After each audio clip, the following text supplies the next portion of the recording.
Agora a gente conversa com a deputada Bia Kicis. Deputada, muito boa noite, obrigada pela entrevista. Seja bem-vinda. Boa noite, Paulo. Um prazer estar aqui com vocês. Deputada, onde é que a senhora estava quando ficou sabendo dessa decisão do ministro Alexandre de Moraes de suspender a Rede X e como é que a senhora recebeu a notícia? Bom, eu estava no Congresso, né? E a minha reação foi subir na tribuna, fazer discursos duros, elevar o tom.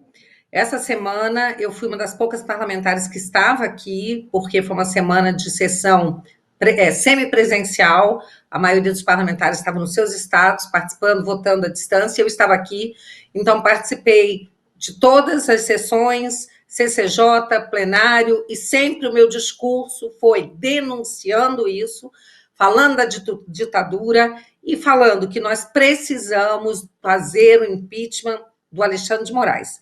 E agora precisamos também de focar no Rodrigo Pacheco, porque ele é o homem que está segurando os pedidos de impeachment. Deputada, deixa eu abrir aqui para as perguntas dos nossos comentaristas. Ana? Boa noite, deputada. Já a segunda vez juntas, né, essa semana. Então, já que boa noite aí no Brasil, né? Boa tarde para mim aqui. Deputada, como nós temos audiências diferentes, né? Eu vou repetir a pergunta que eu fiz para a senhora essa semana. Porque se a gente puxar esse fio todo, de todo esse desmando, essa barbárie jurídica que a qual nós estamos sendo submetidas, não dá para a gente não colocar nessa equação o foro por prerrogativa de função, que deixa muitos parlamentares que não têm a coragem que a senhora e outros ali no Congresso têm, reféns do Supremo Tribunal Federal. O senador Eduardo Girão disse que um projeto para extinção do foro por prerrogativa de função já foi apreciado pelo Senado e que agora se encontra na Câmara. Deputada, a senhora não acha que, para que a gente comece a respirar um pouco no futuro, a extinção do foro por prerrogativa de função não precisa ser extinto para que o nosso Congresso tenha autonomia, liberdade e independência, não fique refém o tempo todo do Supremo?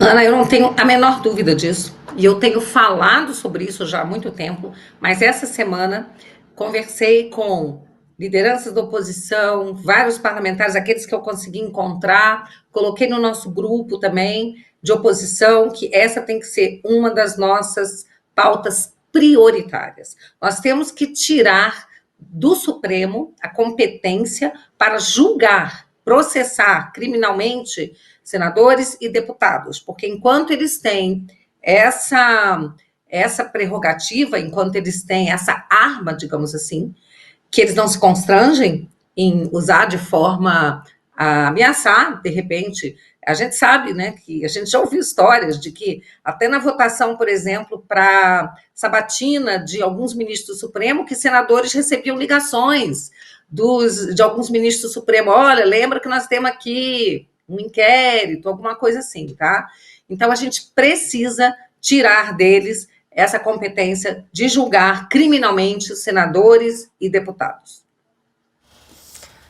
Quem pergunta agora é Alexandre Garcia. Oi, Bia, minha fiel depositária do meu voto. Eu queria perguntar uma coisa. A CPI do abuso de autoridade e a outra na Comissão de Constituição e Justiça, relatada pelo Dom Luiz Felipe de Orleans e Bragança, se essa PEC, que impede que o Supremo vire legislador, tem algum futuro. Eu acredito que sim. A CPI do abuso de autoridade, ela está pronta, ela tem as assinaturas, ela está pronta desde a legislatura passada, colhemos a assinatura de novo, né, começamos do zero, e ela está pronta para ser pautada. Nós já pedimos, conversamos com o presidente da Casa, Arthur Lira, o Marcel, que é o primeiro signatário, já falou também, tem falado, e a gente quer que isso saia do papel, porque está demais, os abusos são, assim, inimagináveis, é uma coisa, assim, que não dá nem para acreditar. Imagina agora, né, banir o X, deixar milhões de brasileiros sem essa ferramenta, que é uma ferramenta de informação, de trabalho, de conexão com o mundo, e ainda cobrar da Starlink, de outra empresa, com outra personalidade jurídica, por essas multas abusivas e ilegais. E agora ainda tem também uma história de que o Alexandre disse que vai multar quem usar VPN, 50 mil reais por dia. Olha, tá demais. Ou a gente reage de forma mais firme agora, ou realmente seria como se a gente estivesse entregando os pontos, e a gente não pode entregar os pontos, não. Com relação à PEC, só para concluir aqui, com relação à PEC 28, né, que está com o deputado Luiz Felipe Orlens Bragança, que autoriza o Congresso a suspender uma decisão do Supremo Tribunal Federal que usurpe a nossa competência, né? Nós já começamos as discussões sobre ela, foi pedido vista, ela vai voltar na próxima semana concentrada, que é em setembro, na semana do dia 9, e nós vamos votar essa PEC. E embora exista muita resistência por parte da esquerda, a gente acredita que a gente vai sim ter maioria para aprová-la. Deputada, só rapidamente voltando à pergunta do Alexandre sobre a CPI do abuso de autoridade, o deputado Marcel Van Hatten, quando esteve aqui, disse que só faltava, estava nas mãos do presidente da Câmara, Arthur Lira. Ele deu alguma justificativa? Ele falou alguma coisa a respeito? Tem alguma previsão? Bom, ele tem sinalizado que estaria, assim, talvez fosse o momento adequado para entrar com essa CPI. A gente não sabe o que aconteceu com aquela conversa, aquele converscote que houve lá, né, dos 11 ministros do Supremo, mas presidente da Câmara, presidente do Senado, então a gente não sabe o resultado dessa reunião nada republicana. Eu me lembro, eu estava dando uma entrevista e a jornalista me perguntou se eu era contra o diálogo. Eu falei, não, contra o diálogo não, eu sou a favor do diálogo, mas do diálogo republicano. Não é? Aquilo ali é um converscote e a gente não sabe o resultado disso. Eu espero que o presidente da Casa, Arthur Lira, instaure, né, essa CPI do abuso de autoridade, porque, olha, eu nunca vi tanto abuso, é um atrás do outro, cada vez o Alexandre dobrando mais a aposta, então a gente precisa elevar o tom também. Carlo Cauti, dá tempo aí para mais uma pergunta.